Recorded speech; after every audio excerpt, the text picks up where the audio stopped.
জনজাতিকৰণ আৰু স্বায়ত্ব শাসন প্ৰদানৰ দাবীত মাৰ্ঘেৰিটাত উত্তাল প্ৰতিবাদ।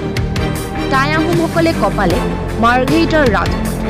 মাৰ্ঘেৰিটাত টাই আহোম ঐক্য মঞ্চৰ উদ্যোগত প্ৰতিবাদী কাৰ্যসূচী ৰূপায়ণ। জনজাতিকৰণ আৰু স্বায়ত্ব শাসন প্ৰদানৰ দাবীত বিশাল জোৰ সমদল উলিয়ালে টাই আহোমসকলে। টাই আহোম যুৱ পৰিষদ, আহোম সভা, পই ফুৰালং, আটাচু, টাই আহোম মহিলা পৰিষদ, পূৰ্বাঞ্চল সাহিত্য সভাৰ লগতে সকলো টাই জনগোষ্ঠীৰ লোকৰ সহযোগত উলিওৱা হয় এই জোৰ সমদল। মাৰ্ঘেৰিটাৰ টাউন হাইস্কুল খেলপথাৰৰ পৰা উলিওৱা হয় এই সমদল। কেইবা সহস্ৰাধিক লোকে অংশগ্ৰহণ কৰা এই প্ৰতিবাদী সমদলত অংশগ্ৰহণকাৰীসকলে বিভিন্ন শ্লোগানেৰে পৰিৱেশ উত্তাল কৰি তোলে। প্ৰতিবাদকাৰী নেতৃত্বই শাসনাধীষ্ঠ বিজেপি চৰকাৰৰ মিথ্যাচাৰ আৰু প্ৰতাৰণাৰ তীব্ৰ প্ৰতিবাদ জনাই 2026 বিধানসভা নিৰ্বাচনত পূৰ্বে টাই আহোমসকলক জনজাতিকৰণ আৰু স্বায়ত্ব শাসন প্ৰদানৰ দাবী জনায়। নিৰ্বাচনৰ পূৰ্বে জনজাতিকৰণৰ মৰ্যাদা প্ৰদান নকৰিলে শাসনাধীষ্ঠ বিজেপি চৰকাৰৰ বিৰুদ্ধে তীব্ৰ প্ৰতিবাদী কাৰ্যসূচী ৰূপায়ণ কৰিবলৈ বাধ্য হ'ব বুলি সকীয়াই দিছে। জনজাতিকৰণ আৰু স্বায়ত্ব শাসন প্ৰদান নকৰিলে বিজেপি দলক বৰ্জন কৰাৰ সকীয়নি দিয়ে।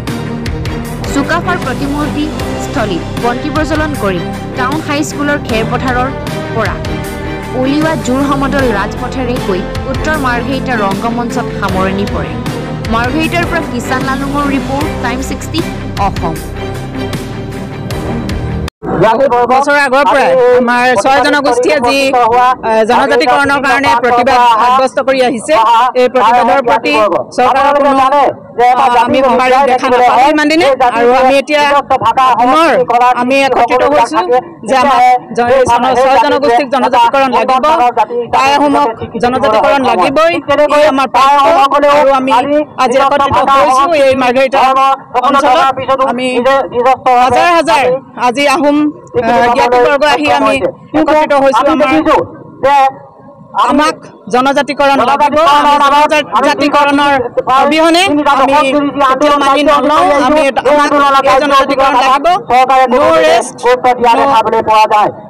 নো জনজাতিকৰণ, নো ৰেষ্ট, নো ৰেষ্ট। ঐতিহাসিক দিন।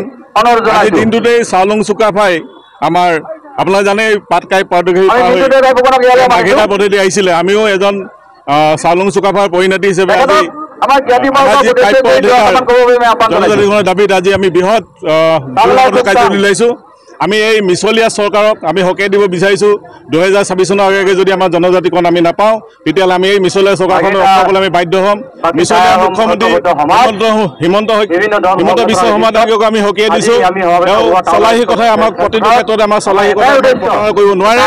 এইবাৰ আমি নিশ্চিত হৈছোঁ আমি যদি আমি জনজাতিকৰণ নাপাওঁ, তেওঁলোকে তেতিয়া আমি বিদায় দিবলৈ আমি 6 জনগোষ্ঠীৰ পক্ষত আছোঁ। 2026 আমি এই বিজেপি চৰকাৰক আমি ধন্যবাদ। অসম জনগোষ্ঠীৰ জনজাতিকৰণ নকৰাৰ কাৰণে আজি এই বিশাল জোৰ সমদল কাৰ্যসূচী ল'বলগীয়া হৈছে। ইয়াতে নহয়, আজি 30 বছৰ কাল জনগোষ্ঠীটোৰ জনজাতিকৰণৰ কাৰণে লাগি থকা হৈছে। এই চৰকাৰখনে কোনো গুৰুত্ব নিদিয়াৰ কাৰণে আজি আহোম ৰাইজ অসমৰ বিভিন্ন প্ৰান্তত এই জনগোষ্ঠীটোৱে দাবী কৰিবলগীয়া হৈছে যে আমাক জনগোষ্ঠীটোৰ ST মৰ্যাদা লাগে। কিন্তু তেওঁলোকে বাৰম্বাৰ ইলেকশ্যনৰ প্ৰাক মুহূৰ্তত, নিৰ্বাচনৰ প্ৰাক মুহূৰ্তত তেওঁলোকে আমাক সদায় টুপি পিন্ধাই আৰু তেওঁলোকে আমাক লালিপাত দিব বিচাৰে। সেইটো কাৰণে আমি গোটেই অসমত ক'বলগীয়া হৈছে যে সকলো অসম জনগোষ্ঠী জোলাই হওক। আৰু যেতিয়ালৈকে আমি ST প্ৰদান নকৰে, তেতিয়ালৈকে আমি ভোট বৰ্জন কৰিম বুলি আমি সকলো আহোম জনগোষ্ঠী 55 লাখ জনতা আছে, সকলো জনতাই আমি বদ্ধপৰিকৰ হ'বলগীয়া হৈছে।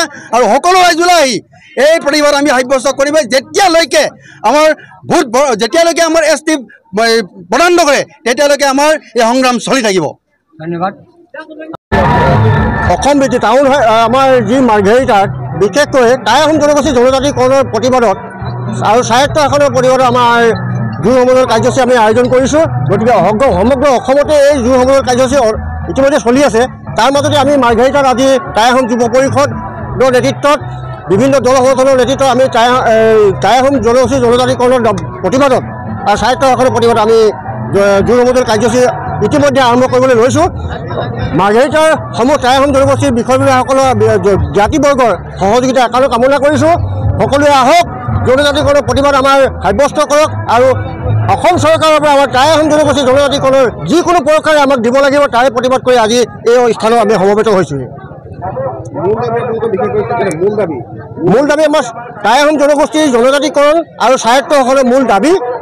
লগতে টাই আহোম জনগোষ্ঠীটো আমি যিকোনো পন্থাৰে সকলো দিশতে আমাৰ ৰাজনৈতিক অধিকাৰ অৰ্থনৈতিক অধিকাৰ সকলো ক্ষেত্ৰতে আমাক যদি অধিকাৰ আমি অৰ্পণ কৰিব পাৰে আমাক দিব পাৰে আৰু লাগে আমাক সেই অধিকাৰ লৈ আমি টাই আহোম যুৱ পৰিষদে আৰু সমগ্ৰ টাই আহোম জনগোষ্ঠীটো ইয়াত আমি সমবেত হৈছোঁ। দেখা গৈছে যে পূৰ্বতো বহুকেইটা নিৰ্বাচন হৈ গৈছে, নিৰ্বাচনৰ আগত প্ৰতিশ্ৰুতি প্ৰদান কৰে যে জনজাতিকৰণ দিয়া হ'ব, প্ৰক্ৰিয়া চলি আছে, এনেধৰণৰ আৱহ কৰি কিছুমান তথ্য হয় আৰু এতিয়া ইলেকশ্যন আহি আছে। হয় আমি ভাৰত চৰকাৰ আৰু অসম চৰকাৰৰ প্ৰতিবাৰে আমি এই আবেদন কৰি আহিছোঁ। অতদিনে ভাৰত চৰকাৰ অসম চৰকাৰে আমাক প্ৰতাৰণা কৰি আহিছে। এই অসম চৰকাৰ ভাৰত চৰকাৰে যি প্ৰতাৰণা আমাৰ টাই আহোম জনগোষ্ঠীক যি প্ৰতাৰণা কৰিছে তাৰ প্ৰতিবাদতে আজি টাই আহোম জনগোষ্ঠীটো সকলোৱে একত্ৰিত হৈ বিভিন্ন অঞ্চলৰ পৰা আজি হাজাৰ হাজাৰ মানুহ আমাৰ ইয়াত সমবেত হৈছেহি। টাই আহোম জনগোষ্ঠীক যদি যেতিয়ালৈকে আমাক জনজাতিকৰণ নিদিয়ে তেতিয়ালৈকে আমি ক্ষান্ত নহওঁ আৰু যদিহে আমাৰ 2026 চনৰ পূৰ্বে 2026 চনৰ নিৰ্বাচনৰ পূৰ্বে যদি আমাৰ জনজাতিকৰণ নিদিয়ে তেতিয়াহ'লে আমি ভোট বৰ্জন কৰাৰ ব্যৱস্থা আমি ল'ম হাতত ল'ম।